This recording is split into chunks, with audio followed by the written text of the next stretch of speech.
नमस्ते मेरे प्यारे साथियों। स्वागत है आप सबका अपने प्यारे यूट्यूब चैनल नीरजा पे। तो आज मैं फिर से आपके लिए बहुत ही अच्छी कहानी लाई हूँ, लेकिन ये कहानी नेट से संबंधित नहीं है। ये कहानी हमारे फर्स्ट ग्रेड के सिलेबस में लगा हुआ है, और क्योंकि संस्कृत विभाग का पेपर अभी आने वाला है, तो इस हिसाब से ये हमारे लिए बहुत ही ज़रूरी है। क्योंकि कहानियों से बहुत ही अच्छे क्वेश्चन पूछे जाते हैं, उनके पात्रों से, उनके कथन, किसने क्या कहा, किससे कहा, तो कहानी पढ़ना ज़रूरी हो जाता है। तो आइए शुरुआत करते हैं। कहानी का नाम है कफन, और इसकी रचना की गई है प्रेमचंद जी द्वारा। झोंपड़े की द्वार पर बाप और बेटा दोनों एक बुझे हुए अल्लाह के सामने चुपचाप बैठे हुए हैं, और अंदर बेटे की जवान बीबी बुधिया परसों वेदना में पछाड़ खा रही थी। रह रहकर उसके मुंह से ऐसी दिल हिला देने वाली आवाज़ निकलती थी कि दोनों कलेजा थाम लेते थे। जाड़ों की रात थी, प्रकृति सन्नाटे में डूबी हुई, सारा गांव अंधकार में लय हो गया था। घिंसू ने कहा, मालूम होता है बचेगी नहीं, सारा दिन दौड़ते हो गया, जा देख तो आ। माधव चिढ़कर बोला, मरना ही तो है, जल्दी क्यों नहीं मर जाती, जल्दी मर क्यों नहीं जाती, देख कर क्या करूं। तो इस कहानी के जो मुख्य पात्र है, जो केंद्र में है, उनमें घिसू, माधव और बुधिया है। तू बड़ा बेदर्द है बे, साल भर जिसके साथ सुख चैन से रहा, उसी के साथ इतनी बेवफाई। तो मुझसे तो उसका तड़पना और हाथ पांव पटकना नहीं देखा जाता। चमारों का कुनबा था और सारे गांव में बदनाम। घीसू एक दिन काम करता तो 3 दिन आराम करता था। अब एक क्वेश्चन बहुत ही मैंने PYQ किए हैं, लास्ट ईयर के क्वेश्चन पेपर, तो उनमें ये आसानी से पूछे गए हैं कि घीसू जो था वो कितने दिन काम करता था। तो वे तीन तो घीसू 1-2 दिन काम करता था और 3 दिन आराम करता था। और उसके बाद ये जो कुनबा है वो किसका कुनबा था, तो चमारों का कुनबा था। माधव इतना कामचोर था कि आधा घंटे काम करता तो घंटे भर चिल्लम पीता। तो माधव जो है वो कितने घंटे काम करता था, आधे घंटे, और पूरे 1 घंटे वो चिल्लम पीता था। इसलिए उन्हें कहीं मजदूरी नहीं मिलती थी। घर में मुट्ठी भर भी अनाज मौजूद हो तो उनके लिए काम करने की कसम थी।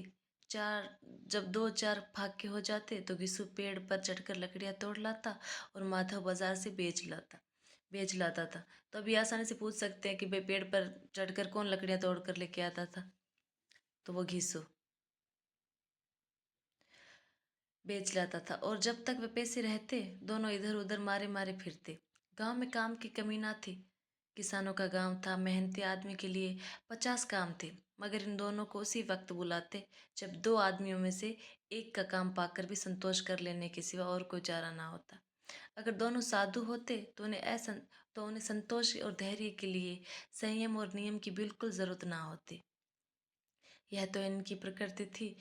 विचित्र जीवन था इनका। घर में मिट्टी के 2-4 बर्तनों के सिवा कोई संपत्ति नहीं थी। तो घर में किसके बर्तन थे? मिट्टी के बर्तन, और वो भी 2-4 बर्तन।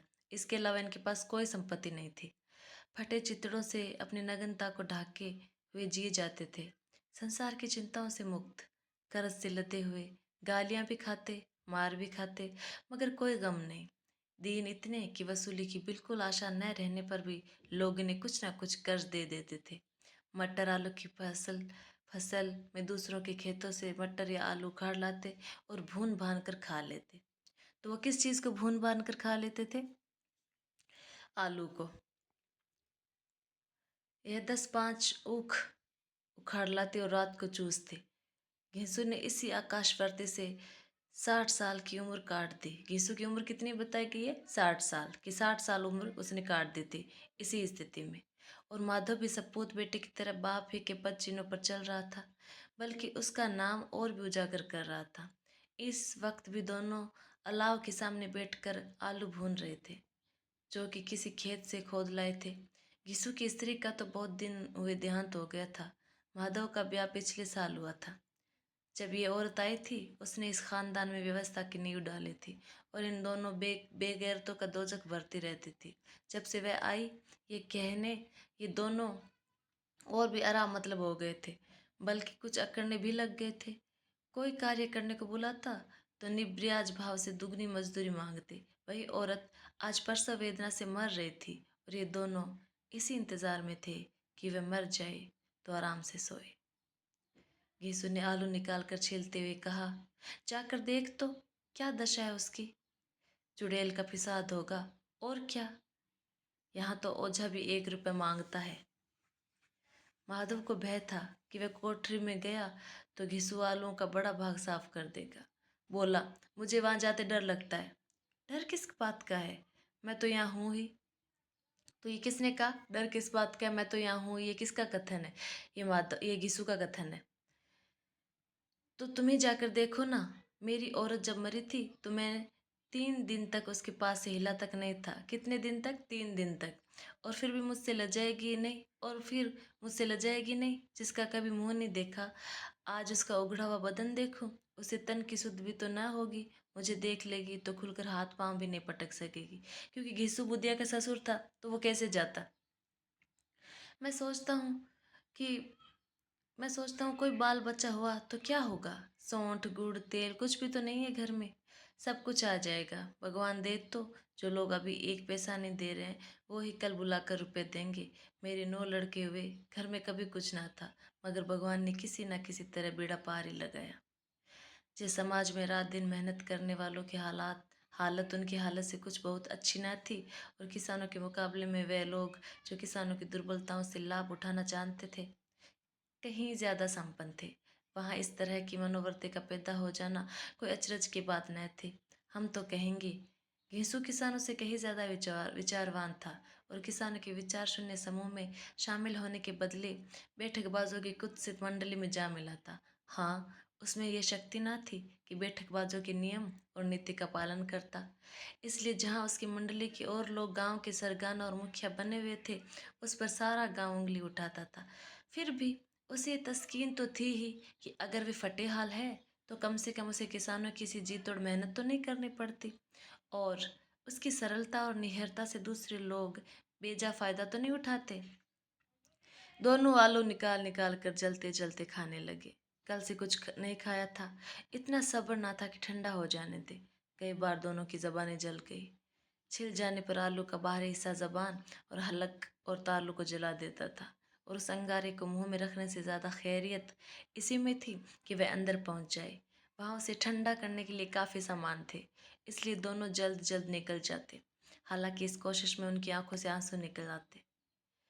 घिसू को उस वक्त ठाकुर की बारात याद आई, जिसमें 20 साल पहले वो गया था। कितने साल पहले? 20 साल। ये क्वेश्चन बहुत ही इजीली, ये जो कथन है वो क्वेश्चन बन सकता है कि भाई घिसू को जब ठाकुर की बारात की याद आई तो वो उसमें कितने साल पहले गया था? 20 साल पहले। उस दावत में उसे जो तृप्ति मिली थी वह उसके जीवन में एक याद रखने लायक बात थी, और आज भी उसकी याद ताज़ी थी। बोला, वो भोज नहीं भूलता। तब से फिर उस तरह का खाना और भरपेट नहीं मिला। लड़के वालों ने सबको भरपेट पूड़ियाँ खिलाई थी। सबको, छोटे बड़े सब ने पूड़ियाँ खाई। सबको, छोटे बड़े सब ने पूड़ियाँ खाई, और असली घी की चटनी, रायता, 3 तरह के सूखे साग, एक रस्सेदार तरकारी, दही, चटनी, मिठाई। अब क्या बताऊं कि उस भोज में क्या स्वाद मिला। कोई रोक टोक नहीं थी। जो चीज़ चाहो मांगो, जितना चाहो खाओ। लोगों ने ऐसा खाया कि किसी से पानी ना पिया गया, मगर परोसने वाले हैं कि पत्तल में गरम गरम गोल गोल सुवासित कचौड़ियाँ डाल देते। मना करते हैं कि नहीं चाहिए, पत्थर पर हाथ रोके हुए हैं, मगर वह है कि दिए जाते हैं। और जब सबने मुंह धो लिया तो पान इलायची भी मिली, मगर मुझे पान लेने की कहाँ सुध थी। खड़ा हुआ नहीं जाता था। चटपट जाकर अपने कंबल पर लेट गया। ऐसा दिल दरियाव था वह ठाकुर। माधव ने इन पदार्थों का मन ही मन मजा लेते हुए कहा, अब हमें कोई ऐसा भोज नहीं खिलाता। तो ये बात किसने की? माधव ने, कि अब हमें कोई ऐसा भोज नहीं खिलाता। अब कोई क्या खिलाएगा? वह जमाना दूसरा था। अब तो सबको किफायत सोचती है। शादी ब्याह में मत खर्च करो, क्रियाक्रम में मत खर्च करो। पूछो, गरीबों का माल बटोर बटोर कर कहाँ रखोगे? बटोरने में तो कमी नहीं है, हाँ खर्च में किफायत सोचती है। तुमने एक 20 पूरियां खाई होगी? माधव ने पूछा। 20 से ज्यादा खाए थे, मैं 50 खा जाता। 50 से कम मैंने ना खाई होगी। अच्छा पका था, तू तो मेरा आधा भी नहीं है। आलू खाकर दोनों ने पानी पिया, और वहीं अलाव के सामने अपनी धोतियां उठकर पांव पेट पर डाले सो रहे, जैसे दो बड़े बड़े अजगर गेंडुलियां मारे पड़े हो। और बुद्धिया अभी तक कहरा रही थी। मतलब ये इतने आलस में और इतनी इनमें निर्दयता थी कि इन्होंने जाके बुद्धिया को संभाला भी नहीं और बाहर आलू खा रहे थे और फिर सो गए। सवेरे माधव ने कोठरी में जाकर देखा।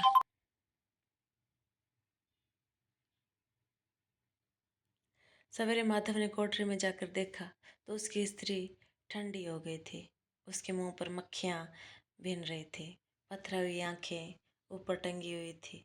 सारा देह धूल से लथपथ हो रही थी। उसके पेट में बच्चा मर गया था। माधव भागा हुआ घिसू के पास आया। फिर दोनों जोर जोर से हाय हाय करने और छाती पीटने लगे। पड़ोस वालों ने यह रोना धोना सुना तो दौड़े हुए आई और पुरानी मर्यादा के अनुसार इन अभागों को समझाने लगे। मगर ज्यादा रोने पीटने का अवसर न था। कफन की और लकड़ी की फिक्र करनी थी। घर में तो पैसा इस तरह गायब था जैसे चील के घोंसले में मांस। बाप बेटे रोते हुए गांव के जमींदार के पास गए। वहां इन दोनों की सूरत से नफरत करते थे। कई बार इन्हें अपने हाथों से पीट चुके थे। चोरी करने के लिए, वादे पर काम पर न आने के लिए। पूछा, क्या है बे गिसुआ? रोता क्यों हो? रोता क्यों हो? रोता क्यों है? अब तो तू कहीं दिखलाई भी नहीं देता। मालूम होता है इस गांव में रहना नहीं चाहता। घिसू ने जमीन पर सिर रख आंखों में आंसू भरे हुए कहा, सरकार, बड़ी विपत्ति में हूँ। माधव की घरवाली रात को गुजर गई। रात भर तड़पती रही सरकार। हम दोनों उसके सिरहाने बैठे रहे। दवा दारू जो कुछ हो सका सब कुछ किया। मुद्दा वह हमें दगा दे गई। अब कोई एक रोटी देने वाला भी न रहा। मालिक तबाह हो गए। घर उजड़ गया। आपका गुलाम हूँ। आप अब आपके सिवा कौन उसकी मिट्टी पार लगाएगा? हमारे हाथ में तो जो कुछ था वह सब तो दवा दारू में उठ गया। सरकार ही की दया होगी तो उसकी मिट्टी उठेगी। आपके सिवा किसके द्वार पर जाऊं? जमींदार साहब दयालु थे, मगर घिस्सू पर दया करना काले कंबल पर रंग चढ़ाना था। जी में तो आया, कह दे चल दूर हो यहाँ से। यूं तो बुलाने से भी नहीं आता। आज जब गरज पड़ी तो आकर खुशामद कर रहा है। हरामखोर कहीं का, बदमाश। लेकिन ये क्रोध या दंड देने का अवसर न था। जी में कुटते हुए 2 रुपए निकाल कर फेंक दिए, मगर सांत्वना का एक शब्द भी मुंह से ना निकला। उसकी तरफ ताका तक नहीं, जैसे सिर का बोझ उतारा हो। जब जमींदार साहब ने 2 रुपए दिए तो गांव के बनिए महाजनों को इनकार का साहस कैसे होता? घिसू जमींदार का नाम का ढिंडोरा भी पीटना जानता था। किसी ने 2 आने दिए, किसी ने 4 आने। 1 घंटे में घिसू के पास 5 रुपए की अच्छी रकम जमा हो गई। तो घिसू के पास कितने रुपए की रकम जमा हो गई थी? 5 रुपए की रकम। कहीं से अनाज मिल गया, कहीं से लकड़ी, और दोपहर को घिस्सू और माधव बाजार से कफन लाने चले। इधर लोग बांस बांस काटने लगे।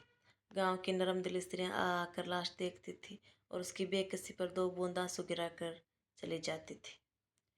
बाजार में पहुंचकर घिस्सू बोला, लकड़ी तो उसे जलाने भर को मिल गई है।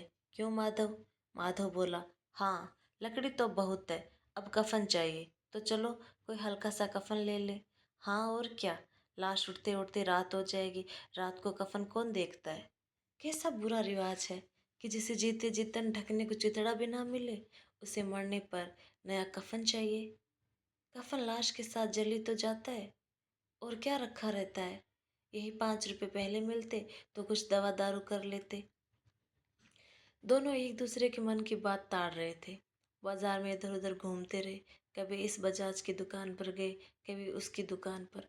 तरह तरह के कपड़े, रेशमी और सुत्ती देखे, मगर कुछ जचा नहीं। यहाँ तक कि शाम हो गई। तब दोनों ना जाने किस देवी प्रेरणा से एक मधुशाला के सामने जा पहुंचे और जैसे किसी पूर्व निश्चित व्यवस्था से अंदर चले गए। वहां जरा देर तक दोनों असमंजस में खड़े रहे। फिर घिसू ने गद्दी के सामने जाकर कहा, साहू जी, एक बोतल हमें भी देना। उसके बाद कुछ चिखोना आया।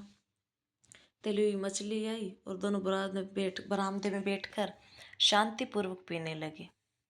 कई कुंजियां ताबड़तोड़ पीने के बाद दोनों सरूर में आ गए। यीशु बोला, कफन लगाने से क्या मिलता? आखिर जल ही तो जाता, कुछ बहू के साथ तो ना जाता। माधव आसमान की तरफ देखकर बोला, मानो देवताओं को अपनी निष्पापता का साक्षी बना रहा हो। दुनिया का दस्तूर है नहीं, लोग बाप भनों को 1,000 रुपये क्यों देते? कौन देखता है परलोक में मिलता है या नहीं। बड़े आदमियों के पास धन है, फूंके। हमारे पास फूंकने को क्या है? लेकिन लोगों को जवाब क्या दोगे? लोग पूछेंगे नहीं, कफन कहाँ है? यीशु हंसा। अब कह देंगे कि रुपए कमरे में खिसक रुप, अब कह देंगे कि रुपए कमर से खिसक गए, बहुत ढूंढा मिले नहीं। लोगों को विश्वास ना आएगा, लेकिन फिर वही रुपए देंगे। माधव भी हंसा इस अनपेक्षित सौभाग्य पर। बोला, बड़ी अच्छी थी बेचारी, मरी तो खूब खिला पिला कर। आधी बोतल से ज्यादा उड़ गई। घीसो ने 2 सेर पूड़ियाँ मंगवाई, चटनी, अचार, कलेजियाँ। शराब खाने के सामने दुकान थी। माधव लपक कर 2 पतलों में सारे सामान ले आया। पूरा 1.5 रुपये खर्च हो गया। सिर्फ थोड़े से पैसे बच रहे। दोनों इस वक्त इस शान में बैठे पूड़ियाँ खा रहे थे जैसे जंगल में कोई शेर अपना शिकार उड़ा रहा हो। ना जवाबदेही का खौफ था, ना बदनामी की फिक्र। इन सब भावनाओं को उन्होंने बहुत पहले ही जीत लिया था। घिसु दार्शनिक भाव से बोला, हमारी आत्मा प्रसन्न हो रही है तो क्या उसे पुण्य ना होगा? माधव ने श्रद्धा से सिर झुकाकर तस्दीक की। जरूर से जरूर होगा। भगवान तुम अंतर्यामी हो, उसे बैंकुट ले जाना। हम दोनों हृदय से आशीर्वाद दे रहे हैं। आज जो भोजन मिला वह कभी उम्र भर ना मिला था। एक क्षण के बाद माधव के मन में एक शंका जागी। बोला, क्यों दादा? हम लोग भी एक ना एक दिन वहां जाएंगे ही। घीसो ने इस भोले भाले सवाल का कुछ उत्तर ना दिया। वह परलोक की बातें सोचकर इस आनंद में बाधा ना डालना चाहता था। जो वहां हम लोगों से पूछे कि तुमने हमें कफन क्यों नहीं दिया तो क्या कहोगे? कहेंगे तुम्हारा सिर। पूछेगी तो जरूर, तू कैसे जानता है कि उसे कफन ना मिलेगा? तू मुझे ऐसा गधा समझता है? 60 साल के दुनिया में घास खोदता रहा हूँ, उसको कफन मिलेगा और बहुत अच्छा मिलेगा। माधव को विश्वास ना आया। बोला, कौन देगा? रुपए तो तुमने चट कर दिए। वह तो मुझसे पूछेगी, उसकी मांग में तो सिंदूर मैंने डाला था। कौन देगा? बताते क्यों नहीं? वही लोग देंगे जिन्होंने अब की दिया। हाँ, अब की रुपए हमारे हाथ ना आएंगे। जो जो अंधेरा बढ़ता था और सितारों की चमक तेज होती थी, मधुशाला की रौनक भी बढ़ती जाती थी। कोई गाता, कोई डिंग मारता था, कोई अपने संगी के लिए गले लिपटा जाता था, कोई अपने दोस्त के मुंह में कुल्हड़ लगाए देता था। वहाँ के वातावरण में सुरूर था, हवा में नशा। कितने तो यहाँ आकर एक चुल्लू में मस्त हो जाते थे। शराब से ज़्यादा यहाँ की हवा उन पर नशा करती थी। जीवन की बाधाएं यहाँ खींच लाती थी और कुछ देर के लिए ये भूल जाते थे कि वे जीते हैं या मरते हैं, या ना जीते हैं ना मरते। और ये दोनों बाप बेटे अब भी मज़े ले लेकर चुस्कियाँ ले रहे थे। सबकी निगाहें इनकी ओर जमी हुई थी। दोनों कितने भाग्य की बलि है। पूरी बोतल बीच में है। भरपेट खाकर माधव ने बची हुई पूड़ियों का पत्तल उठाकर एक भिखारी को दे दिया, जो खड़ा इनकी ओर भूखी आंखों से देख रहा था। और दोनों के गौरव, आनंद और उल्लास का अपने जीवन में पहली बार अनुभव किया। और देने के गौरव, आनंद और उल्लास का अपने जीवन में पहली बार अनुभव किया। घिसू ने कहा, ले जा, खूब खा और आशीर्वाद दे। जिसकी कमाई है वह तो मर गई, मगर तेरा आशीर्वाद उसे जरूर पहुंचेगा। रोए रोए से आशीर्वाद दो। बड़ी गाड़ी गाढ़ी कमाई के पैसे हैं। माधव ने फिर आसमान की तरफ देखकर कहा, वह बैंकुट में जाएगी दादा, बैंकुट की रानी बनेगी। घिसू खड़ा हो गया और जैसे उल्लास की लहरों में तैरता हुआ बोला, हाँ बेटा, बैंकुट में जाएगी। किसी को सताया नहीं, किसी को दबाया नहीं। मरते मरते हमारी जिंदगी की सबसे बड़ी लालसा पूरी कर गई। वह ना बैंकुट जाएगी तो क्या ये मोटे मोटे लोग जाएंगे, जो गरीबों को दोनों हाथों से लूटते हैं और अपने पाप को धोने के लिए गंगा में नहाते हैं और मंदिरों में जल चढ़ाते हैं। श्रद्धालुता का यह रंग तुरंत ही बदल गया। अस्थिरता नशे की खासियत है। दुख और निराशा का दौरा हुआ। माधव बोला, मगर दादा, बेचारे ने जिंदगी में बड़ा दुख भोगा, कितना दुख झेल कर मरी। वह आंखों पर हाथ रख कर रोने लगा, चीखे मार मार कर। घीसू ने समझाया, क्यों रोता है बेटा? खुश हो कि वह माया जाल से मुक्त हो गई, जंजाल से छूट गई। बड़ी भाग्यवान थी जो इतनी जल्द माया मोह के बंधन तोड़ दी। और दोनों खड़े होकर गाने लगे, ठगनी क्यों नैना झमकावे, ठगिनी। पियक्कड़ों की आंखें इनकी ओर लगी हुई थी और ये दोनों अपने दिल में मस्त गाए जाते थे। फिर दोनों नाचने लगे, उछले भी, कूदे भी, गिरे भी, मटके भी। भाव भी बताए, अभिनय भी किए और आखिर नशे में मदमस्त होकर वहीं गिर पड़े। तो बहुत बहुत धन्यवाद। अगर आपको मेरी कहानी अच्छी लगे तो please like, subscribe my channel and share also. बहुत बहुत धन्यवाद आप सबका। Thank you.